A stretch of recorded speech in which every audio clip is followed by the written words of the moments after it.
କୋଉଥିଲ ମୋ ଗୁଡାକ ଡବା କୁଆଡେ ଦେଲୁ? ଏଇଠି ତ ଥିଲା, କୁଆଡେ ଯିବ?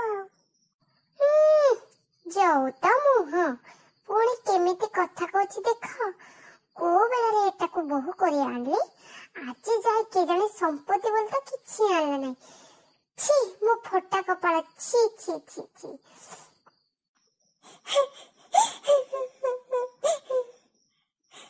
हे ଜଗା, ଏତେ ଦୁଃଖ ମତେ କଣ ପାଇଁ ଦଉଛୁ?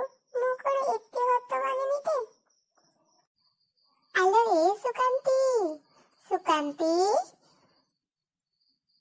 ହଁ ଲୋ, ମୁଁ ଏଇଠି ବସିଛି, ଆସ ମୋ ପାଖରେ ବସ, ଆସ।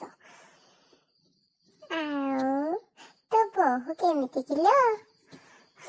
ସେ ପୋଡାମୁଇ କଥା ଆଉ ମତେ କହନି। ଜାଣିଛୁ ମୋ ବୋହୁ ନା 5 ଭରି ସୁନା ଆଉ 5 ଲକ୍ଷ ଟଙ୍କାକୁ ହୁଣ୍ଡା ସିଟି କାର ଗୋଟେ ଆଣିଛି। ଆଉ ତୋ ବୋହୁ କଣ ଆଣିଛି କିଲୋ? ମୋ ବୋହୁ ବି କିଛି କମ ନୁହେଁ।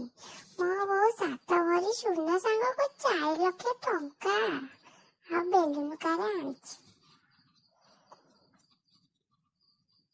ଆଲୋ ତୋ ବୋହୁ କଣ ଆଣିଛି? ଏ ପୋଡାମୁହି ପାଇଁ ମୋ ନାକ ନିଶ ତଳେ ପଡୁଛି। ମା କଣ ପାଇଁ ପାଟି କରୁଛୁ? କଣ ହେଇଛି? କଣ ପାଇଁ ଏତେ ଜୋରେ ଚିଲଉଛୁ? କଣ ଆଉ ହବ, ତୋ ସ୍ତ୍ରୀ ପାଇଁ ସବୁ ପାଲା। ଝୁମୁରି ପାଇଁ?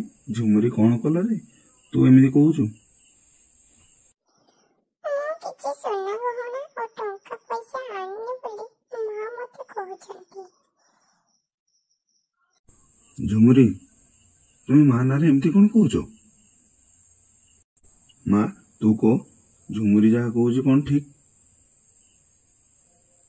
ମା ତୁ କଣ କହୁଛୁ? ତୁ ଭୁଲି ଯାଉଛୁ ଯେ ମୁଁ ତ ପୁଅ ଆଉ ସେ ତ ବୋହୁ। ତୁ ଏମିତି କିରା କହୁଛୁ? ହଁ ସେ ଠିକ କହୁଛି। ତା ପାଇଁ ମୁଁ ମୋ ସାଙ୍ଗମାନଙ୍କ ସହ ସାଙ୍ଗ ହୋଇପାରୁନି। ଆଉ କଣ କହିବି, ତୋ ସ୍ତ୍ରୀ ପାଇଁ ମୋ ମାନ ସମ୍ମାନ ହାନି ହେଇଯାଉଛି। ଠିକ ଅଛି, ଆମ ପାଇଁ ଯଦି ତୋର ସମ୍ମାନ ହାନି ହଉଛି ତାହେଲେ ଆମେ ସବୁଦିନ ପାଇଁ ଏ ଘର ଛାଡି ଚାଲି ଯାଉଛୁ। ତୁ ଏଥର ଖୁସିରେ ତୋ ଘରେ ଶାନ୍ତିରେ ରହ।